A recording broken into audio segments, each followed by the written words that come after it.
Welcome to BTEC Sporting Goals, the BTEC and Apprenticeship Sport and Physical Activity series.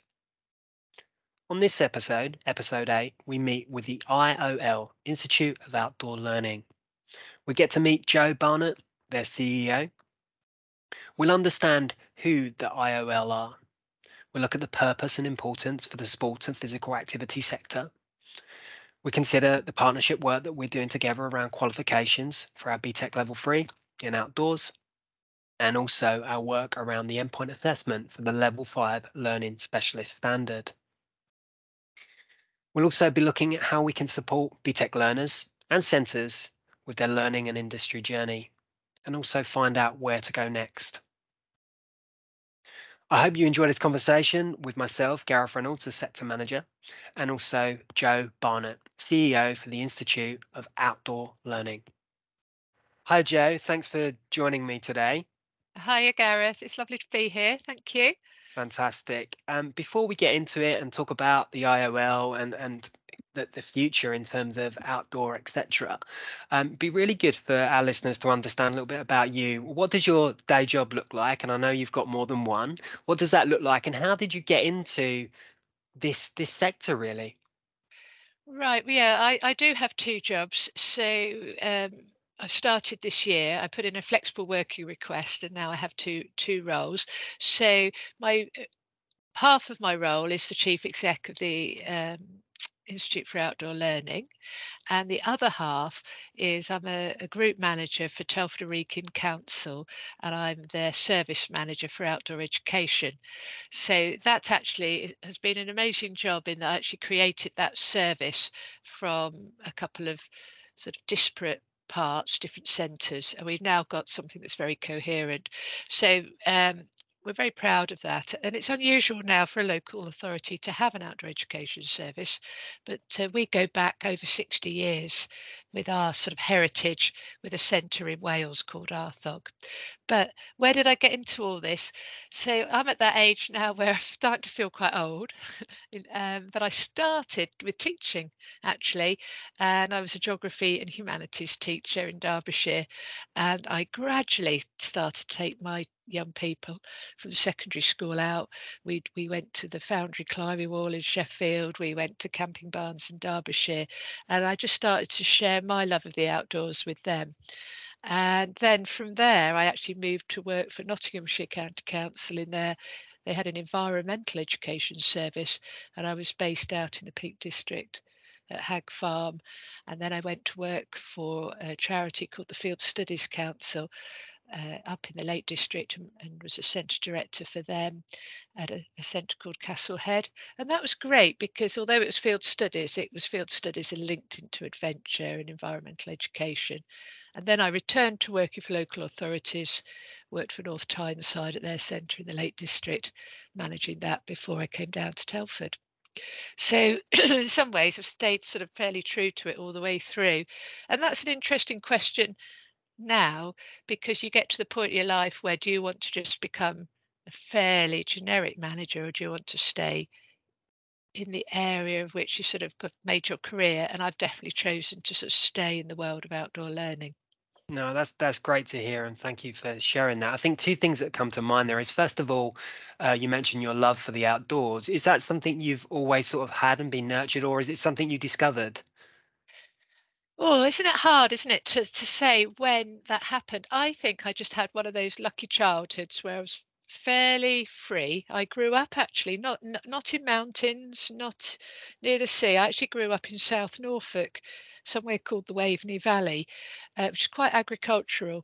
But I just enjoyed going outdoors. I had a dog. We used to take the dog for a walk. We used to go roaming, I think, getting up to all sorts of things probably, but just out with my friends, nothing structured at all.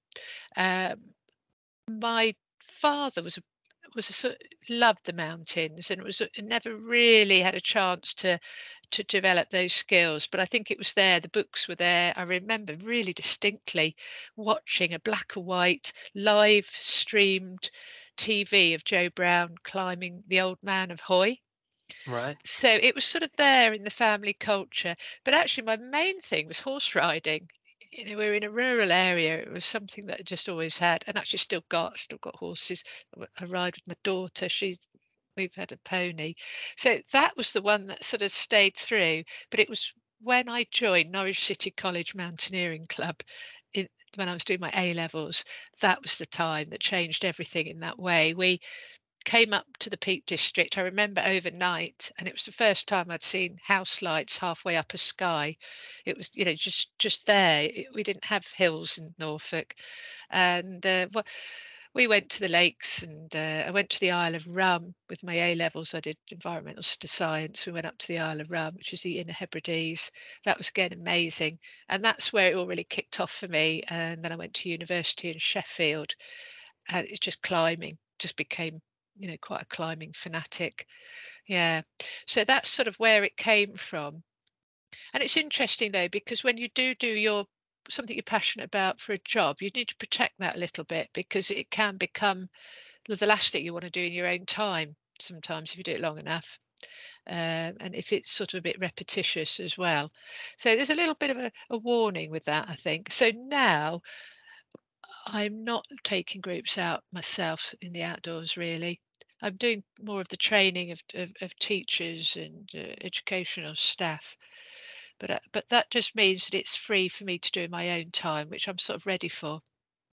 Brilliant. No, that's lovely. And there's I suppose a piece there that resonates with me as a young child visiting South Wales and going up the Blorenge and really exploring that and having a real sense for this was very different from where I was growing up. So yeah, that exposure, I was really fortunate as you were, and I think something that we're going to be touching on later is something around the opportunities, even if they're in urban areas as well. And we'll move on to that. I think the last thing I wanted to acknowledge before we moved on is that you're in a pretty unique position as a CEO, as someone that's actually still practicing and very much involved. How does that sort of inform what you do on an everyday basis? Yeah, I actually find the two jobs work really well. I think it is good for me to feel what it's like right on, the front line, and it means that I am aware of some of the everyday issues and challenges that we need to sort of come together as a wider sector to actually solve. So, recruitment, bringing young people on, having qualifications that actually help us create the skill sets in people that they can actually get a really good job rather than just an any old job. They can actually make a career out of the outdoors. So I actually see that very first hand. I also see what it's like if you, in a way, for the end users, the schools, the people who want to take their children and young people away to the centres or to use a provider for outdoor education. So I do work with them. I am an outdoor education advisor for Telford and Wrekin. So, it's my job to sort of show them and help them access real, not just any old outdoor learning experience, but I want to help them find quality ones and ensure, obviously, the safety side. So it does give me real breadth, and that's a challenge because you can feel stretched thinly. But I think by staying in the context of outdoor learning, it is working, and I hope that's something I do bring to the role. That I am still very much connected to reality of delivery.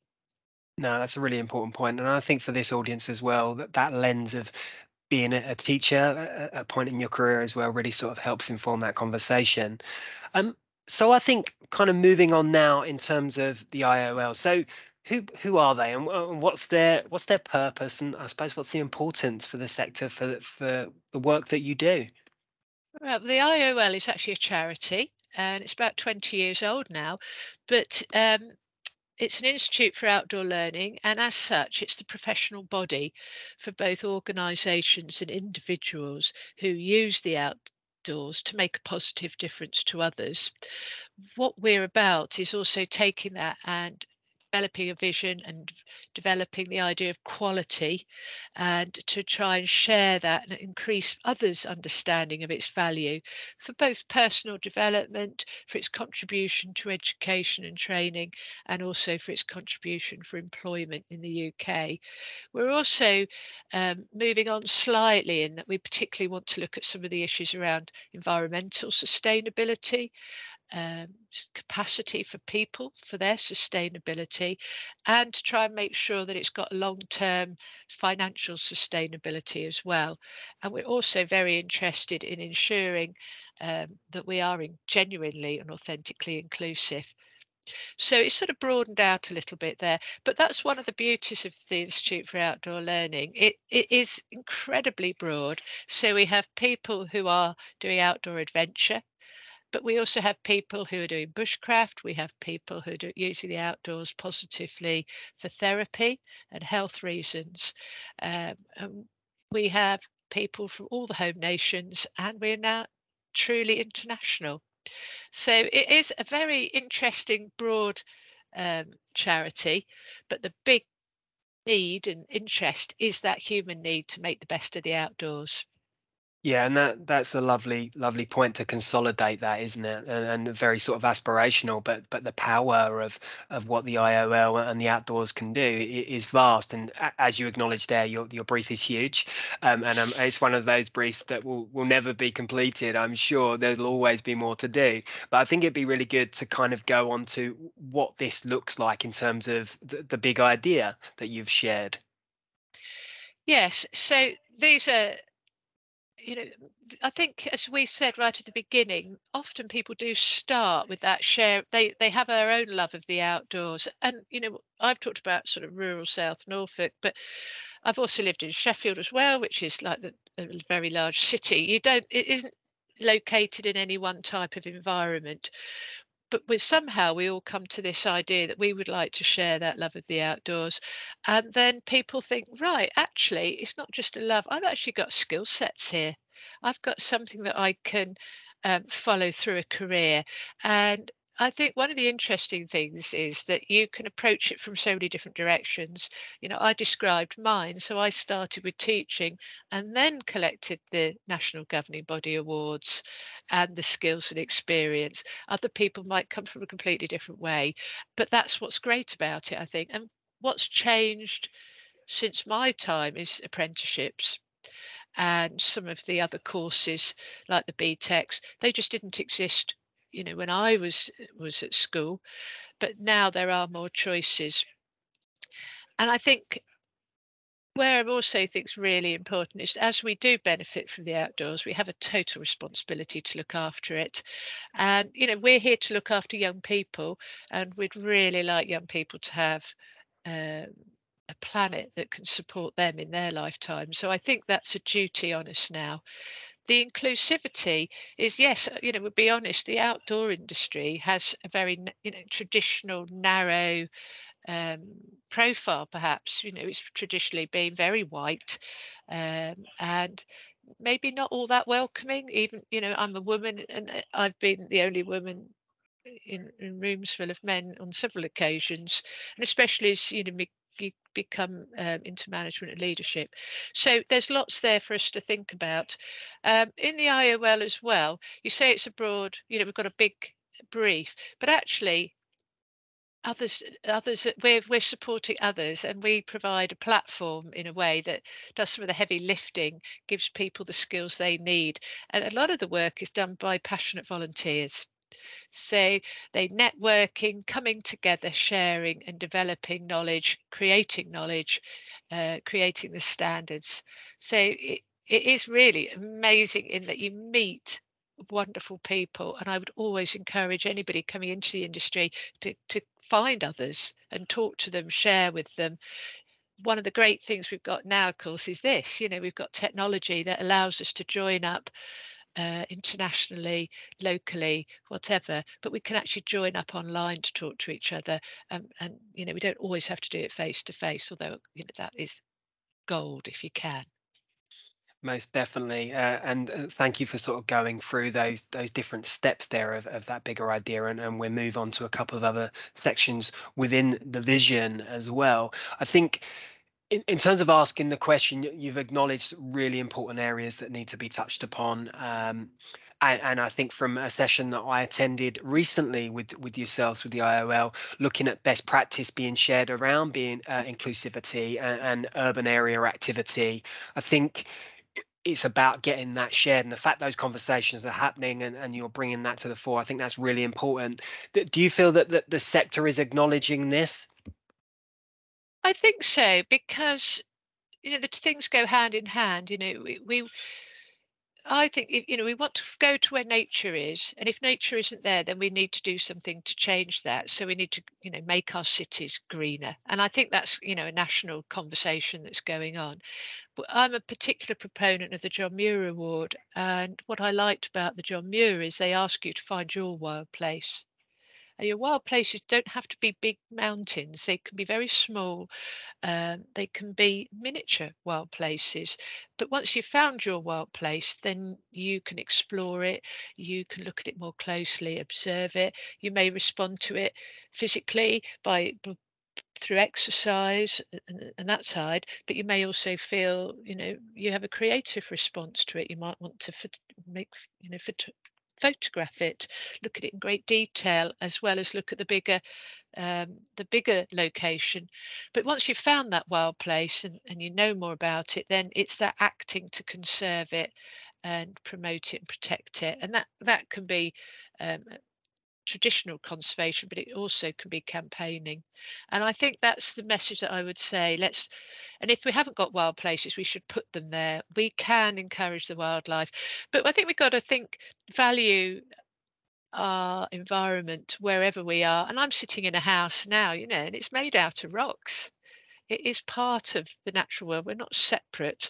And I think it's the changing that perception. If we just think of the precious environments being the national parks, we're missing out on so much.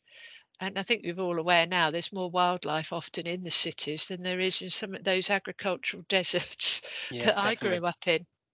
So yeah, I think let's value that urban landscape, and also if we can use public transport, minimise unnecessary journeys. You know, we've all been to a honeypot site where we're destroying the very thing that we value. We want to go somewhere peaceful, tranquil, but so does everybody else, and they all turn up in their cars, and it's no longer what it was. So, micro adventures, what can you do close to you, can be just as rewarding as traveling. And we are so lucky, I think, in our country. It's so varied, so contrasting. We've got so much coastline. We are incredibly lucky in the UK. Um, and yeah, let's make the most of what we have, and let's notice it. Great. No, I think there's some really nice takeaways there for people to consider and think about. So you've shared a golden thread. Could you elaborate a little bit on that for us? Yes, so we recently reviewed our development plan, and what I didn't want to do was to put sustainability just as another target, another thing to aim for. It's a test for us to make sure it runs through all that we do. And as I say, we can, if we do look local and enjoy what we've got locally, we will actually be starting to act more sustainably anyway. So things all do tie together, and I think we have got a project we're just about to release called Future Footprints, which is on our website, which is about practical measures, particularly focusing in on carbon, carbon neutrality, and also biodiversity. And because out of all the sustainable things for the planet, I feel those are two things that we can, as a sector, contribute to very positively. I did mention about the people as well, and organisational, because you can't separate people from sustainability. Sustainability is about meeting our needs without compromising the needs of those yet to come.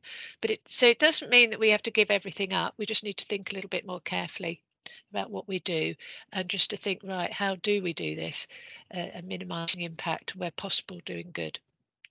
Great. And as you said, if people want to find out more around that project, the future footprints, they can find out on the website. So Mm. in your background, we can see your logo, and Mhm. we're sharing that on the page here, and it's a really nice visual, but it's much more than that. And it would be great if you could just explain the four areas. I know we've got a slide on each, so I can take us through those. So the first Yeah. one is voice. Yeah, so this is by coming together as a sector. As I said, we've got breadth. The challenge with breadth sometimes is that we're not clear enough for people. So what the IOL can take, it's probably voices, because we can represent different aspects of our work as needed, or we can represent the whole thing as we had to do during the coronavirus and some of the aspects of the pandemic. But the main thing is we want to be champions for outdoor learning. And, we can be, if I don't know the answers, which is often the case, I might know the person that we could get to speak for us. And that might be, we have devolved home nations now. So obviously it would be appropriate in Scotland. We'll have people from Scotland who can talk about the curriculum. Wales is the same, in Northern Ireland. So we're all subtly different, and we are not necessarily always coming to the same solutions. But that's why we talk about perhaps voices and not just the voice. But we're all champions for outdoor learning. Right, and yeah, that makes sense, and that's nice to kind of visualize. So then the next one is community, which links very nicely, obviously, in terms of voice. Definitely, and I think we are not on our own. I've just been reading some interesting new work on resilience, the idea of being able to cope with adversity. But actually, we're far more resilient when we come together. And if you are starting out a career or you're thinking of a career, there will be others like you and others that perhaps a few years ahead of you, and there will be others that follow you. But certainly coming together, sharing practice, developing practice is something the outdoor learning community are good at. And the IOL is there to support. So we do run a whole range of network events, conferences. We've got an annual online conference this October. It might be something you want to come along to, Hmm. but definitely building those community links. We have a journal, we have a magazine as well, and we have a huge number of resources on our website to help you. Great. Yeah, I believe that there's a newsletter that's sent out electronically, and that's it's really nice to kind of keep things current, see what's happening, and go down that rabbit hole if you've got the time or interest in that particular area. So yeah, I think there's plenty there for people to kind of, if they want to find out more, they can become part of that community, and how much they wish to embed themselves obviously is a personal choice, but I think there are definitely opportunities to learn from that greater sort of community of practice. Yeah. So that moves on to workforce. Yeah, workforce. So one of the key parts of the Institute for Outdoor Learning is to provide a structure and support for career development, because the outdoor learning does offer um, multiple career pathways, but there are similarities. So we do have some occupational standards. We support with qualifications, and they are all linked to what employers are looking for as well. So we do have an employers group which includes some of the major employers in the UK like PGL, um, Outward Bound, local authorities. So the two go hand in hand. So we talk to the employers, what are you looking for? What are the skill sets? But the other thing I would just raise is that you might start in outdoor learning, but be aware that the skill set you might gain through outdoor learning would probably be valued by other employers. Yeah, I think So that's a really things important point, isn't it? That there's so many things there that can transfer and translate and transcend, and a lot of these things are not just about the professional; that they also can support and empower you personally as well. absolutely, and some of the qualifications schemes that we have do include mentoring. And having somebody there, we're not very good, are we, at noticing what we're good at? I bet we're all able to tell someone what we're rubbish at, but actually sometimes you need somebody there to say, actually no, that's something you can do and you do it very well. And we're not very good at boasting, because that's what we're told we're doing, we're boasting. But understanding your strengths, understanding where you could perhaps develop further, is all part of being a sort of reflective practitioner, which is very much at the core of how the Institute for Outdoor Learning works. Fantastic, and I'm sure there'll be lecturers and practitioners and maybe some learners that have touched on reflective practice, and they'll appreciate the value and where that can become part of the everyday practice, part of the learning that can be really powerful. So the fact that that is a key part of what you're doing is a really positive thing. So that moves on to standards, which again links nicely. They all link perfectly. Standards from workforce. So what do we mean by standards? Well, standards, we have set standards that go across awards. So, we have national standards for lots of different qualifications. And so we can benchmark, excuse me, we can benchmark the things that we do in the outdoors with other awards and other qualifications that may be similar or different, but we can say, yes, this is still level 3, this is a level 4, and so on. But also, we're constantly supporting research because we never stop learning and we never stop reflecting on things. Are we sure? Do we do it well? Can we do it better? How could this actually be more impactful? And we link in with the curriculum as well for the under 18s. So how the IOL influences that is that we do have a journal, which actually is that the top two. There's top two international journals for outdoor learning and adventure education, and this is one of them. So it's published internationally. It's read throughout the world. It's read in higher education and further education, and this is where the cutting edge is of developing new knowledge. We also take that's obviously quite theoretical. I don't know if anybody here has ever tried to read an academic paper, but it's quite an art form.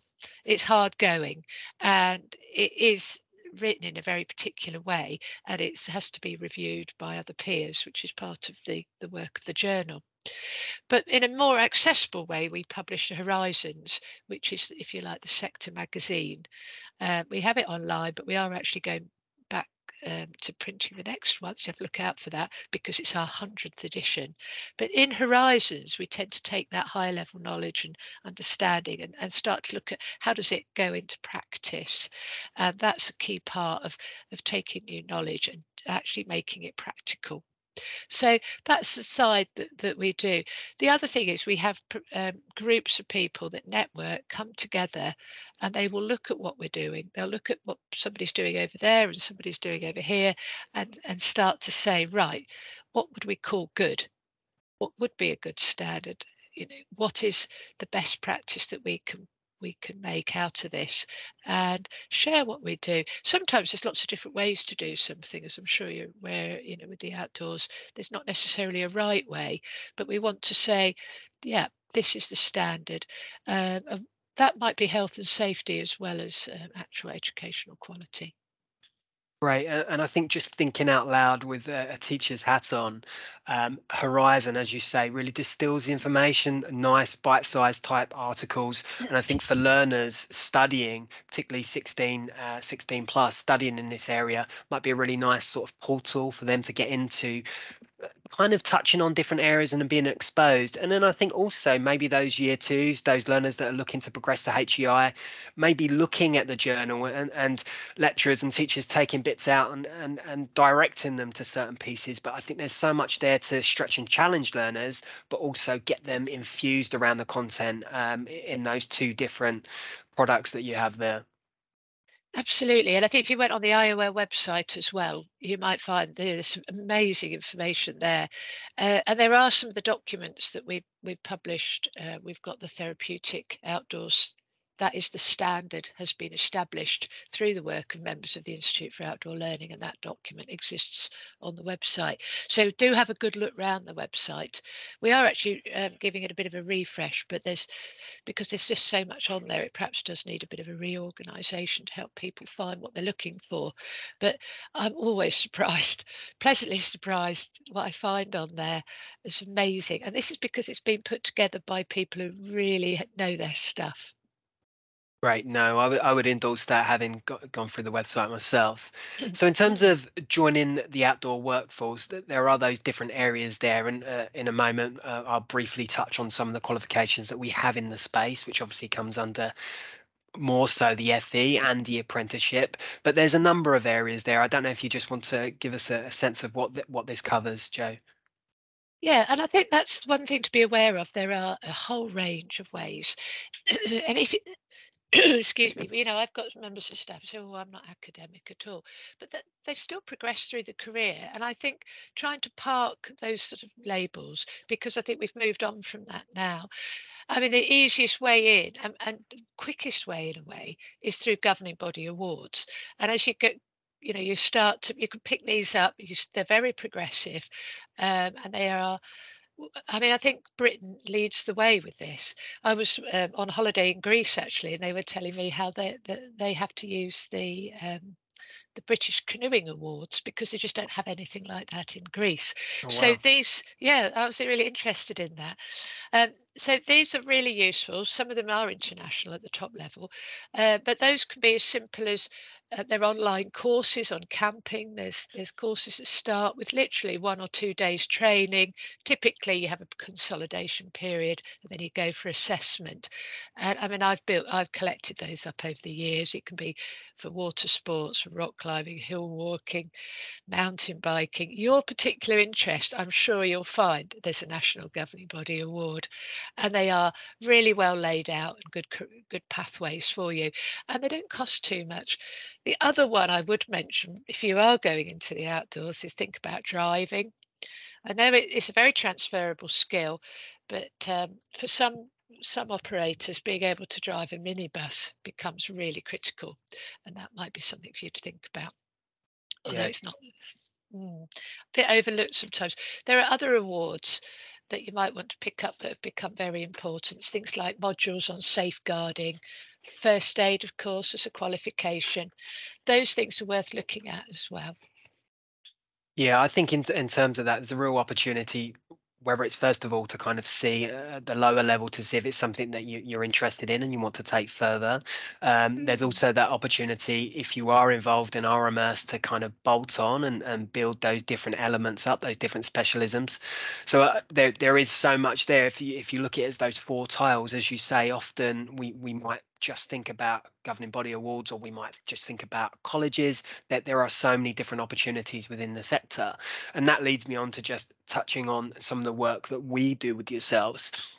Really mindful that after sort of level two, whether that's after school or if a student's done level two at college, that they are then in a good place to think, okay, if I'm going to do a level three in outdoor and they've had a taste of outdoor, whether that's at PGL or outdoor they done at secondary school, or the forest school they did at primary and they haven't had an opportunity to pick it up, or they've just been away somewhere and seen something, there's that real opportunity at level three to cover what comes under sports and outdoor activities, but that qualification being accredited and having the professional standard within it, the occupational standard, sorry, within it from IOL. And then we know that there's a level three standard in place for outdoor, and also the level five outdoor learning specialism as well. So it's starting to become a pathway there. And I think one of the things that's I'm really mindful to try and get to across the centres. We know we've got centres delivering this and engaging with this, but there's probably other centres there that they know that they've got a provider over there. They maybe feel that they can't get a big enough group together, or actually they're urban. But there are lots of different ways that they can engage with this, and whether that's through their LEP, or thinking about having conversations with the primary schools that are delivering the forest school, almost trying to build that ecosystem, because there are people there that really appreciate and understand the value and beauty of being involved in the outdoors, but maybe the opportunity to undertake those courses isn't there. And I know that's something that I've spoken to colleagues before about in regards to that wider community in the IOL. So we have the level three course, as I said, and the larger course is mapped to that occupational standard, equivalent to A levels. We have the UCAS points if learners look to go on, but that level three is also quite a nice precursor for the level five outdoor learning specialist. So in terms of the occupational standards, Joe, is this something that you see there being further opportunities for this sector? Um, how does that sit currently with employers and the workplace? Because I know that comes from them. Is this something that they Absolutely, demand? definitely. And I think what we have is we actually have a workforce shortage. in the outdoors. And part of that has been actually the pandemic. And what we've discovered ourselves through this experience is how interconnected the employers are. Right. And we need there are employers where you can step in, and if you like, your level two is an important qualification. What I would say to a young person starting work is there's an awful lot to learn about being in work. So, you know, a level two might just be a really great way to get used to the world of work. There's a lot to learn, let alone just generally about rocking up to work on time, all the basic employee responsibilities with health and safety, how you manage yourself, how you manage relationships, and all that side really important. And there'll be some employers that they're looking for people, they're working on a site, there's lots of structure, lots of support, you might be an assistant to start with, great start out, then you might feel ready to move on to greater responsibility. And that starts to kick in really with your level three, I think, where you're actually becoming quite independent. You're able to be responsible for groups and deliver training and activities yourself. um, some providers will need you to be able to operate independently off site. Some providers will start you to not only deliver a course, but to design a course, create programs, liaise with the clients or the teachers. What is it they need to help them unpick what they're going to get out of this experience? What's the impact going to be? They don't always know, and that's where you sort of need to move into your level five, where you actually start to really help them develop their learning programs. Yeah, I think that that's really important. And I think maybe in terms of thinking about curriculum planning for people involved in colleges, that they know that that level three, they need to engage with the employers for that work experience. So I think I know the answer to the question, but if I was in a center and I was thinking, okay, I think there's a need for this, or we want to give this a go, but we don't have the engagement with employers, where does IOL come into that conversation? Well, have a chat with the IOL, and we will be able to. We have our own, network and contacts.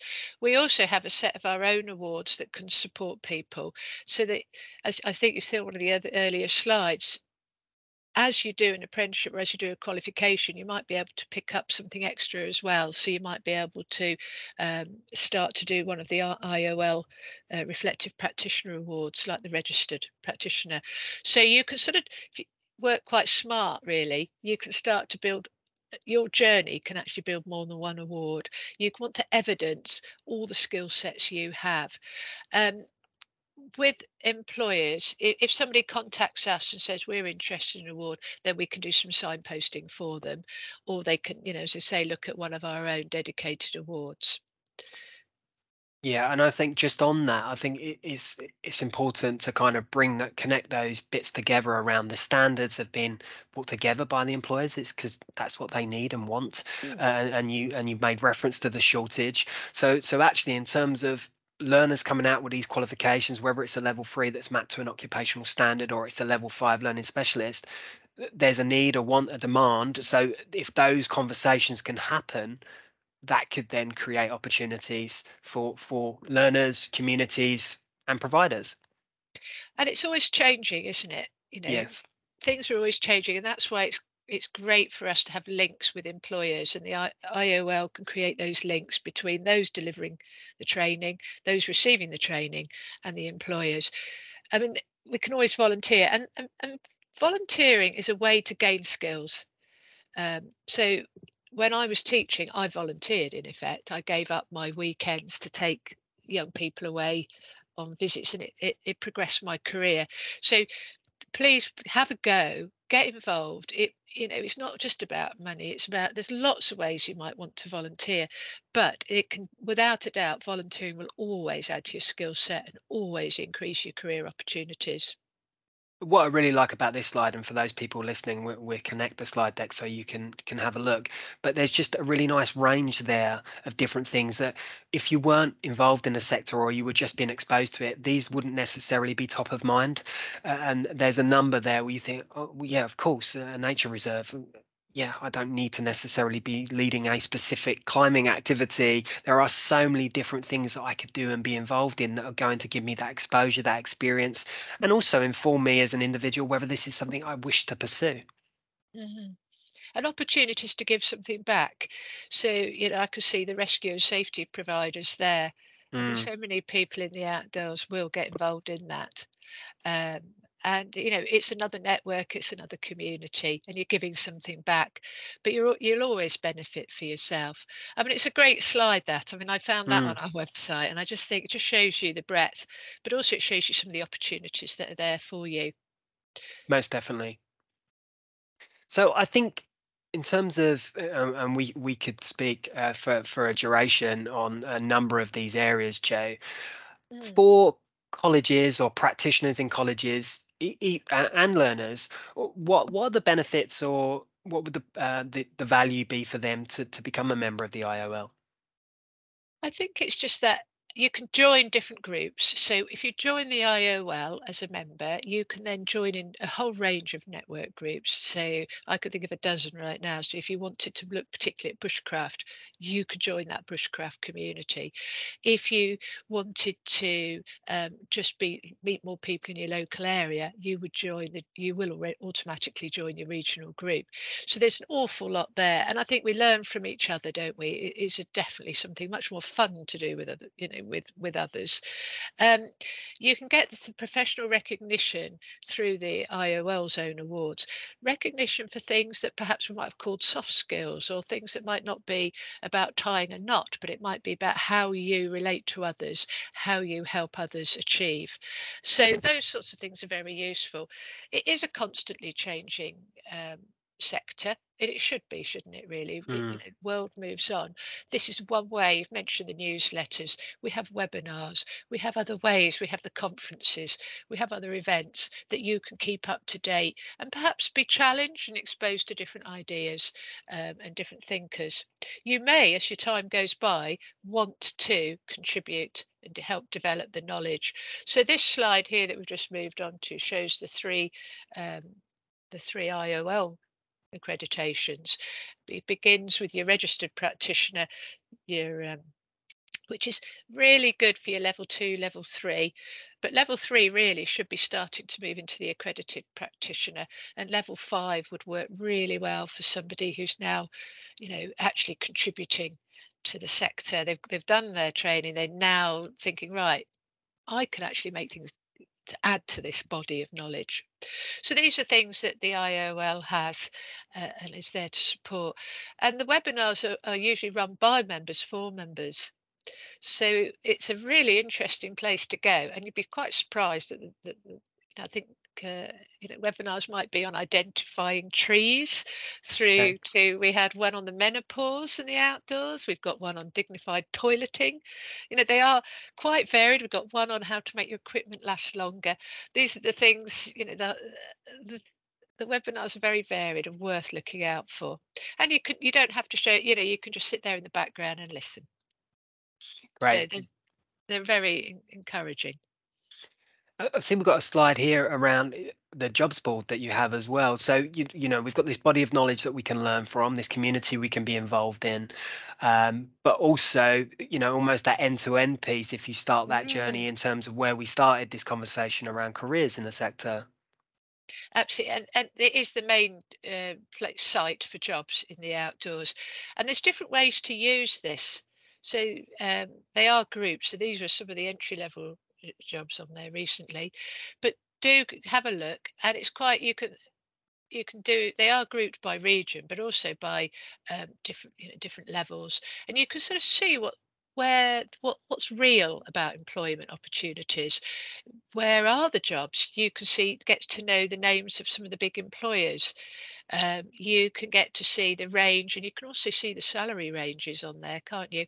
And when you click on one of those jobs, you would actually be able to see the job specifications and the job descriptions. So when you look at that, that would help you. So if you decided you wanted to go work at Plessy Brennan, you could look at some of the jobs on here, not necessarily to apply, but to see what other skill sets you would need, what's the experience, what's the knowledge that you would need to be able to put in a successful application. You might even just feel you want to contact that employer and say, could I come and volunteer? Could I come and just get some work experience with you? Very useful, this, I think, as a resource for anybody looking to start a career in the outdoors. Yeah, I think definitely. And thinking for a slightly different use, learners coming in or applicants coming into colleges, thinking about a course in this area and almost sharing this and saying, have a look, see what the opportunities are, look at the salary range, look at the things that they're asking for on the specifications so you can start to tailor those volunteering experiences. So I think it really informs that conversation as well. So we've Mm, covered lots and lots there, Joe, and it's been fantastic to have a conversation and hopefully for listeners to take some bits away. I think for me, one of the main things is if you haven't engaged with the website, first of all, go there, have a look. If people then think, okay, I want to take that further, it's all there for them. We know that this sector, there's so many opportunities. It's vast what it can do for us and our communities and where colleges serve areas. Um, and we live in a country where there's so many opportunities. And a tradition, an amazing tradition in this. So it's a great heritage. And you'll find, like I do with our centre in Wales at Arthog, over 60 years old. When I look through a logbook of people who've been there, and every time a course is through, somebody writes it up, writes a little paragraph. So this is now just an amazing place to go to get a sense of who's who, and all these names of people that have gone on to do research or leaders in the field. They started somewhere, and I know someone who's written something called National Guidance. That's another thing I would recommend you look at, the Outdoor Education Advisors Panel's National Guidance. But the person who led that development of a huge website of information, he started as a caretaker at our centre. And people do Wow. change their careers as well. So there's options, in some of the support side as well as some of the frontline delivery. No, and that's a fantastic sort of message for people to consider that, as you say, people have to start somewhere. They do start somewhere, and that journey is there for them. So I'd just like to thank you again, Joe. Really appreciate your You're time and look welcome. forward to speaking soon. Thank you Thank very you. much, and good luck, everybody. Thank you. Bye bye.